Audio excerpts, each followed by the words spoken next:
नमस्कार बच्चों, अब हम पढ़ रहे हैं 9th क्लास में क्षितिज भाग 1 से कबीरदास की साखियाँ या दोहे। 7 दोहे हैं। पहला दोहा, मान सरोवर सुबर जल, हंसा केली कराही, मुक्ता फल मुक्ता चुगे, अब उड़ी अनंत न जाही। मान सरोवर एक झील है, लेकिन यहाँ हृदय लगेगा। मान सरोवर तालाब को भी कह देते हैं। यहाँ हृदय लगेगा, कोई भगत का हृदय सुभर सुंदर भरा हुआ है। किसी का हृदय सुंदर भरा हुआ है जल से, लेकिन यहाँ भक्ति लगेगा। जल का अर्थ यहाँ भक्ति लगेगा कि किसी का हृदय सुंदर भक्ति से भरा हुआ है। हंसा केली कराही, हंसा उसमें हृदय के अंदर आत्मा, जीवात्मा केली क्रीड़ा करती है, कराही क्रीड़ा करती रहती है उसमें, हृदय के अंदर आत्मा। मुक्ता फल मुक्ता चुगे, मुक्ता फल भक्ति रूपी मोती। मुक्ता का मतलब मोती होता है, मुक्ता फल का मतलब भक्ति। भक्ति रूपी मोती चुगती है। हंसा पक्षी होता है हंस, लेकिन यहाँ जीवात्मा है। जीवात्मा है वो भक्ति में लीन है, भक्ति रूपी मोती में लीन है। और अब उड़ी अनंत न जाही, वो उड़ करके दूसरी जगह नहीं जाना चाहती।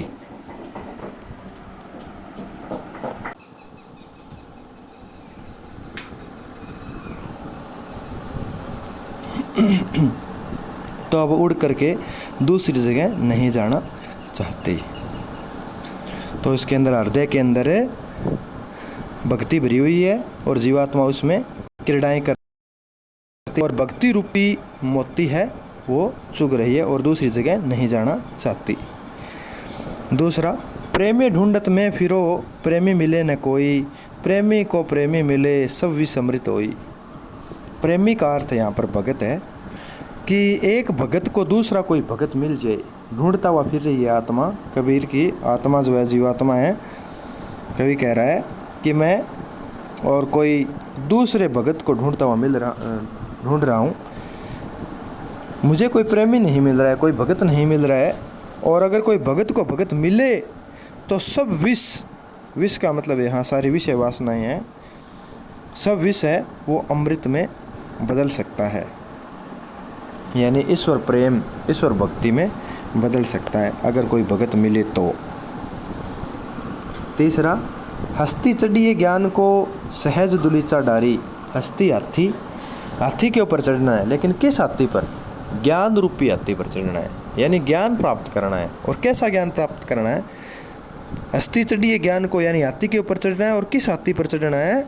सहज दुलीचा डारी, उसके ऊपर जो दुलीचा जो बिछाते हैं ना, उसके ऊपर बिछौना वो सहज ही बिछाना है, सरल सहज पद्धति से ही परमात्मा को प्राप्त किया जा सकता है। कोई दिखावे की पाखंड की आडंबर की जरूरत नहीं है यहाँ पर। तो सहज दुलीचा डारी, तो हाथी के ऊपर चढ़ना है ज्ञान रूपी हाथी पर, और उसके ऊपर ज्ञान रूपी हाथी पर दुलीचा कैसा डालना है? सहजी, सरली। यानी प्रभु भक्ति हमें सहज ढंग से करनी चाहिए। स्वान रूप संसार है, भूखण दे जखमारी। स्वान कुत्ता रूपी संसार है ये। भूखण का मतलब है भौंकने दे, जखमारी व्यर्थ बकना, बिना काम बकना। तो ये बकता रहेगा, कुछ भी कहे, लेकिन हमें सहज भक्ति है वो करनी चाहिए, सहज ज्ञान प्राप्त करना चाहिए। चौथा, पखा पखी के कारणे सब जग रहा बुलान। पखा पखी का मतलब पक्ष और विपक्ष के कारण है। सब जग भूल गया है, सारा संसार कहता है ये मेरा, वो उस तरफ है, वो उस तरफ है, पक्ष और विपक्ष में बंटे हुए हैं सारे के सारे। तो सब जग भूल गया है संसार को, ये तेरा मेरा ऐसे करके सारे भूल गए हैं। सब जग रहा बुलान, सब जग भूल गया है। निरपक्ष होई के हरि भजे, सोई संत सुजान। निरपक्ष, निष्पक्ष होकर के अगर हरि भजे, हरि का भजन करे, नाम ले, सोई वो संत सुजान, वो ही संत है, सुजान बुद्धिमान, वो ही सच्चा संत है बुद्धिमान संत है जो निष्पक्ष होकर के परमात्मा की भक्ति करता है। 5वां, हिंदू मुआ राम कही, मुसलमान खुदाई, कहे कबीर सो जीवता, जो दूह के निकट न जाई।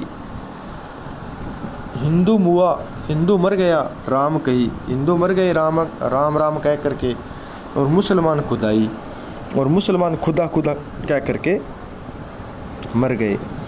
यानी राम मुसलमान हिंदू है, वो राम को श्रेष्ठ बताते हैं और मुसलमान खुदा को, भगवान अल्लाह रहीम को, इसको श्रेष्ठ बताते हैं। कबीरदास कह रहे हैं, कहे कबीर सो जीवता, कि वो ही सही जीवित है सही मायने में, जो दू के निकट न जाई, जो दो के चक्कर में ना पड़े, दो के विवाद में ना पड़े। अगला, काबा फिरी काशी भया, रामी भया रहीम, मोट चून मेदा भया, बैठी कबीरा जीम। काबा तीर्थ स्थल है उनका, बढ़िया मुसलमानों का, काशी हिंदुओं का है। तो काबा फिर से काशी भया, भया का मतलब है हो गया, कि काबा जो है वो काशी बन गया है। राम ही भया रहीम, और राम है वो रहीम बन गया है, हो गया है। मोट चून मैदा भया, और जो मोटा जो आटा होता है, चून आटा, वो मैदा बन जाता है। मैदा वही बनता है, उसी का मैदा बनाया जाता है, उसको छान कर बढ़िया तरीके से। बैठी कबीरा जीम, जीमने का मतलब है भक्ति करना, उसको खाना, ठीक है ना, लेकिन यहाँ भक्ति करना लगेगा, यानी इसका मतलब है कि इनमें कोई अंतर नहीं है। काबा और काशी में कोई अंतर नहीं है, दोनों एक ही है। राम और रहीम दोनों एक ही है, और मोटा चूना वही मैदा बन जाता है, इनमें भी कोई अंतर नहीं है। यानी उसकी परमात्मा को एक ही मानना चाहिए और एक परमात्मा की भक्ति करनी चाहिए। लास्ट 7वां, ऊंचे कुल का जन्मिया, जे करनी ऊंच न होई, सुबरन कलश सूरा भरा, साधु निंदा सोई। ऊंचे कुल का जन्मिया, ऊंचे कुल में अगर जन्म ले लिया, जे करनी ऊंच न होई, करनी कार्य कर्म, कर्म अगर बढ़िया नहीं किए, ऊंचे नहीं किए, बढ़िया नहीं किए, तो कोई फायदा नहीं है। सुवर्ण कलश, सुवर्ण स्वर्ण सोने का, कलश घड़ा सोने का घड़ा, सूरा भरा, सूरा शराब का भरा हुआ है, सोने का घड़ा अगर शराब से भरा हुआ है।